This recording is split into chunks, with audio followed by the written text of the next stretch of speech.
As you all know, 2021, 2020 were terrible years with COVID lockdowns. We saw a lot of our kids suffer academic declines, dealt a lot with child critical race theory. Those of you that were involved and know on Proposition 16, I know how important that is to you. There has been a lot of attacks on charter schools and a lot of mandates. Tomorrow at the state capitol, there's going to be a decent sized protest against some of these mandates. We know that our kids have had serious mental, emotional, social, and physical problems this last year, and it's been unfortunate. But we have what I think is going to be probably one of the most impressive reforms we've seen in a long time. So what is Fix California, or who is Fix California? Fix California is led by Rick Grenell. You might recognize the name. He was a former ambassador to Germany and the director or acting director of national intelligence. He came back to California after serving in across the seas in Germany and in Washington, D.C. to fix a lot of our governance issues as it applies to voting, voter registration, and education. And so we're about to deal with the most, I think, important issue this year. So how did we get to where we are now with this proposal? Again, the name of it's the Education Savings Account. This started as a piece of legislation in 2018 by my former boss, State Senator John Warlock. So what we did is in 2018, we had this piece of legislation, we introduced it, and unfortunately the legislature didn't pass it. And so a little while later, we got together with some other education reform groups, California Policy Center, where I was formerly the executive vice president. We collaborated also with Californians for School Choice, which are Mike Alexander and Dale Broom, and some others. Fix California, which is Rick Grenell and Julie Leckie, State Senator John Warlock, who had written the bill, and then there were a few others. And we started negotiations in in March, and went all the way till June. When we got to June, this was the proposal, or the basics of the proposal, was we created an education savings account for kindergarten through 12th grade, where anybody who was in those grades could opt in to the program. And if they opted in, they could receive $13,000 a year of Proposition 98 funding. Proposition 98 funding is the state funding based upon property taxes and income taxes mostly that funds our schools in the state. And so the parents, if they opted in, could use that to pay for tuition to a private accredited school of their choice, and or a homeschool of their choice that was also through an accredited program. Those funds can be used, like I said, for tuition, but also for other education expenses like tutoring or childcare, maybe transportation, or some extracurricular activities. We phased in this approach. The first 2 years, those who earn less as a family than $100,000 a year would get first access to it. The second group would get under $200,000 a year. In years 3 and 4 would get access to it. And then after that, everybody would have access to this program. And then if any money is left over year to year, those funds roll over. If any money is left over, then up to $60,000 a year could be used for college tuition. Now, I've been in education policy for 20 years. I know how important this policy is. I'm also the father of 5 children. My oldest is 17, he's about to graduate high school, and my youngest is 5, and she's in kindergarten. So this proposal is not a few things, and I just want to be clear. This is not an overhaul or a complete change of the education code in California. That would be a huge task, and we're not doing that at this point in time. This is not what they call backpack funding, meaning that every kid is divided up and given the certain amount of dollars to spend on their kids' education. This is also not what they call a school voucher. School vouchers are a little different, where you just take these vouchers to the schools. This is an actual savings account. If you have a health savings account, it's very much the same, where you take those monies, you save them up, and you think you use it the best way you can. This is also, unfortunately, not protections for charter schools. As much as we wanted to help charter schools, this is a different issue entirely, because they're actually public schools and funded by current Proposition 98 dollars already.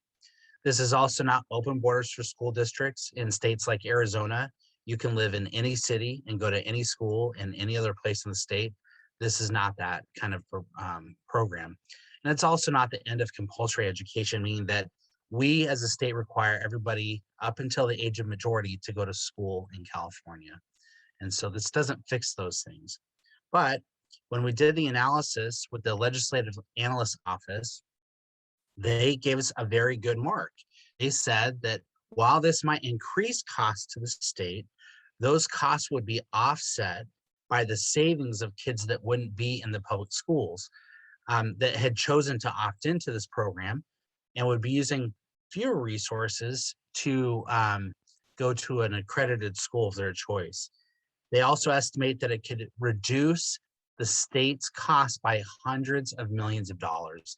And I would say probably billions of dollars at some point in time. And it's a key to know that this proposal does not raise taxes. It uses only the money that currently exists within the state. So what we did is when we submit it for title and summary, this is the technical process to get it on the ballot.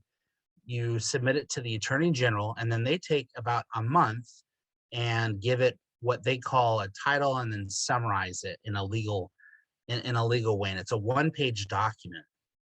And what they called this is the title, they called it the Requires State Funding of Religious and Other Private School Education. Now, unfortunately, that's not exactly what this does, but that's what the legal people at the Attorney General's office gave us. It is an initiative, constitutional amendment, and a statutory amendment, meaning that it changes both the California state law and statute and the Constitution. And then, like I said, part of the fiscal analysis is also included in the Attorney General's title and summary. The title and summary is not honest. And if you know the Attorney General, it's unfortunate, but this is how things happen sometime. It doesn't accurately describe our proposal. Our proposal does not require funding to go into religious education, but it allows students to get that money directly and to go to whatever other private school that they want. If it's a religious school, then that's permitted, but it doesn't require. We had thought about suing the Attorney General to get a better title and summary, but that would have been hundreds of thousands of dollars and months wasted for nothing. So we decided not to do that. And unfortunately, it's identical to the title and summary is identical to a competing initiative. I will talk more about that in a minute. Who's on as an official proponent? Well, you already know Saga. She introduced me just previously. But Rick Grenell, as I talked about, he's again the founder of Fix California and the former ambassador to Germany. We also have Dr. Miriam Kudrat, who's a university professor and a mother down in Los Angeles.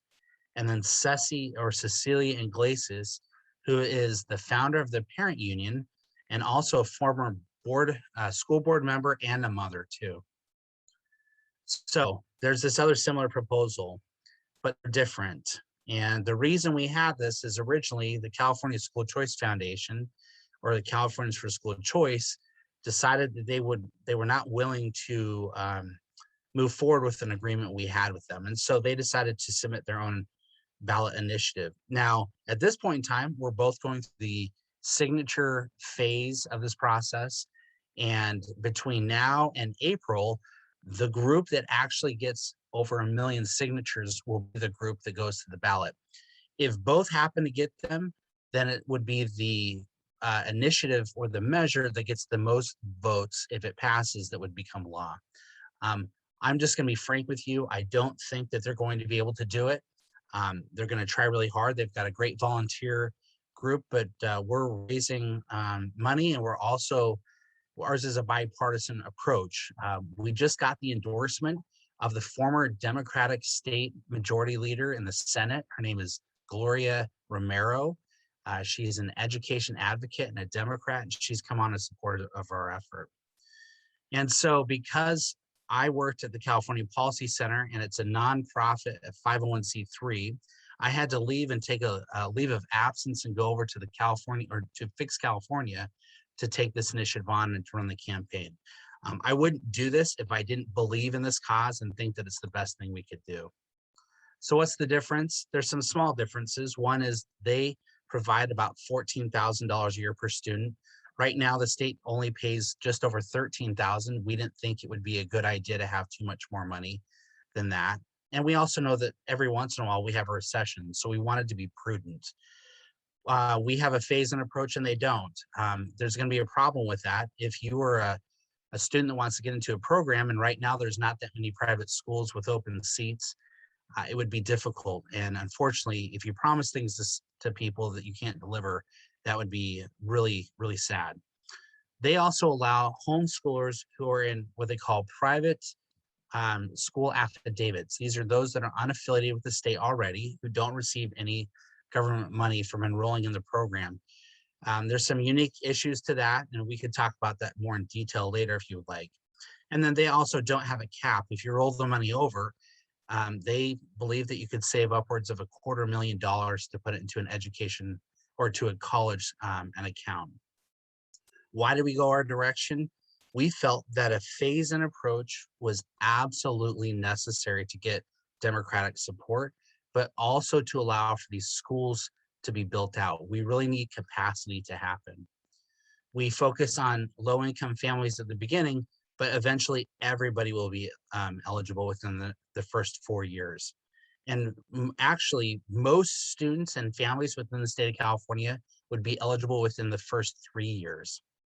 Proposition 98 funds K through 12 education, meaning that those that are in kindergarten through high school should get priority for this money. We didn't feel it was right for students to come in, be a part of the program, accept the money, and not use it for elementary or secondary school. And so that's the difference between our two approaches. And we think that college savings is a feature, is a bonus, but it's not the real reason we're here. So what are the next steps? And I'll be really quick on this, and then we can get to the next part and answer some more specific questions. But we should have the printed petitions any day now, probably in the next, I'm supposed to get a shipment tomorrow afternoon that has probably close to 50,000 petitions in it. And we'll get a few more in Orange County, and we'll be spreading them out throughout California.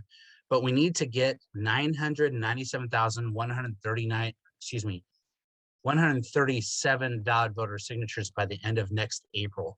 April 26th is the last day we can submit those signatures.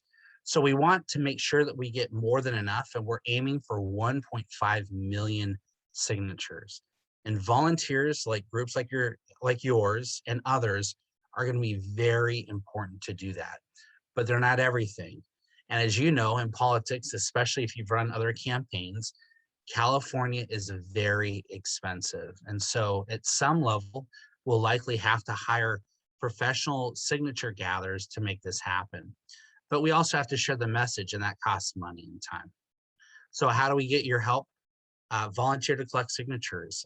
We will be delivering and distributing petitions out very shortly. If you have any other friends or groups and other associations that want to help out, that would be great. If you're in an area in the state where you think you could lead out and guide and direct other people, that would be wonderful. Obviously, you have a lot of connections within Silicon Valley and the Bay Area. You can organize events at your home, churches, synagogues, temples, rallies, town halls, concerts, school board meetings, anywhere people are. And I would say always have a petition on your body, on your person, so that if somebody asks, you can pull it out really quickly and do that. Or if you have other groups that want to get more involved and help establish opportunities at churches or temples, maybe you've got some ethnic, other, or language groups that are out there. If you belong to the Rotary or other service clubs, maybe you're part of a government reform or a taxpayer group. I know there's a lot of people on this call that belong to different parent rights groups. Maybe you have college students that want to get involved and think this is important.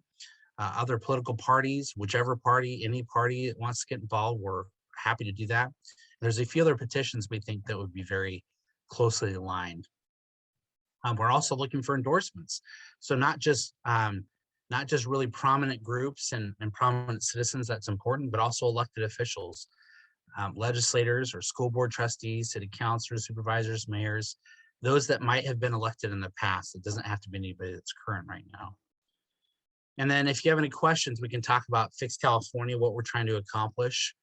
We have a website. We can talk about our proposal more, some differences between those approaches and the volunteer efforts and the timelines. I'm going to turn it back over to Saga because I think you wanted to move on to Michelle, but this is my email address. I'm going to put this actually in the chat, and so you can have it.